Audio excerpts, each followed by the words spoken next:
Hello, and thank you again for joining me for Scots United, where I and my team of Scots, who are also me, bring you the latest in TV, movie, and pop culture, occasionally pop culture. Speaking of pop culture, the Emmys, did you watch? I certainly did. I laughed, I cried. Cried, maybe not cried. Didn't really laugh as much as I had hoped either. Colin Jost and Michael Che, lukewarm like most people. Few jokes, a few mishits. Reparations Emmys was funny. The whole Maya Rudolph, Fred Armisen thing just really didn't take off. It just sort of felt like a long, less funny, less political Saturday Night Live, which, But, lots of surprises. Not all the expectations were fulfilled, thank God. Yes, you might know what I'm going to say next. Let's go to Margot for her quick take on the Emmys.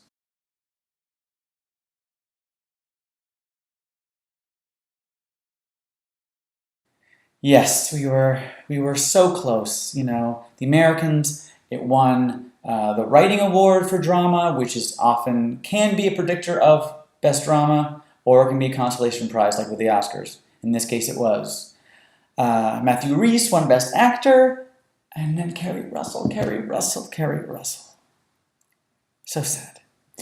But, hey, if I can't make things happen the way I want them to, what are you going to do? In any case, great show. Marvelous Mrs. Maisel had a big night, as I predicted, as I hoped. I mean, I kind of predicted, but nonetheless, good times, and I hope to see some more showing from Glow next year. We'll see. We'll see where the year takes us.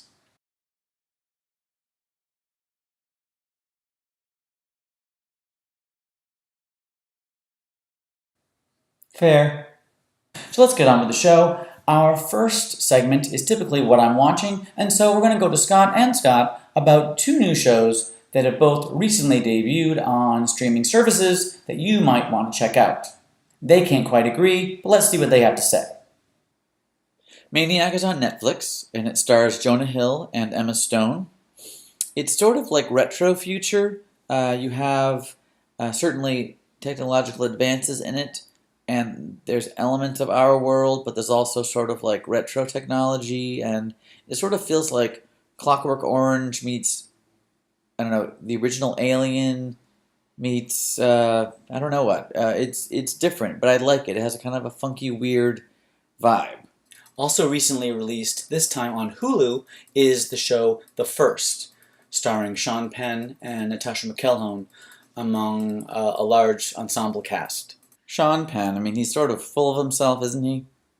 Sean Penn can be a handful, but I'm trying to base the show off of his performance and off of the content of the show, and not necessarily him.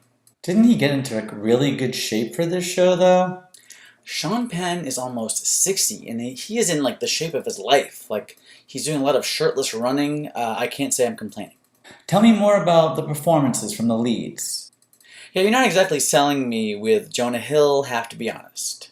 I'm not the biggest Jonah Hill fan myself, but I don't dislike him to the point that I wouldn't check this out. And plus, Emma Stone, I feel like, is at the top of her game lately, and I'm really interested to see what she's going to do with it. I'm really interested to see the Natasha McElhone character develop. She's sort of the Elon Musk of this show. It's set in the near future, like 20 years from now. It's about the first manned mission to Mars, and Vista is the company that's funding it, sort of like the SpaceX Mars X program, and that's Natasha McElhone. So she's ridiculously rich, but not without her own problems and family issues, and she's just amazing to watch. I love that actress. Sure, Natasha, I can't argue with that. So you both watched the first 2 episodes of each series. Tell me more about the first 2 episodes of Maniac. The first 2 episodes are kind of a slow build. The first one's dedicated to his character, and the second is to hers.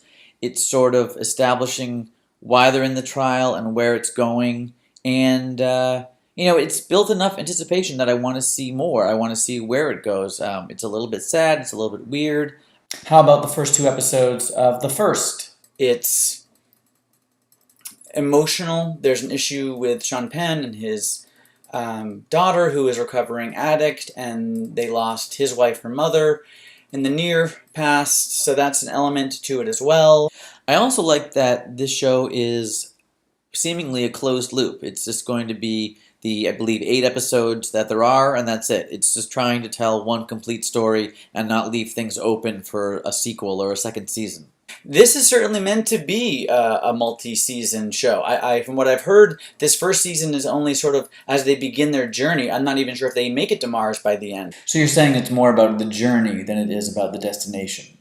Not if it takes forever to get there. I mean, it may be pretty, but I don't know, isn't it kind of slow-moving? It's gorgeously shot, and I want to at least give it the season. It's only 8 episodes, so I feel like I can give it that time and see what I think of it by the end.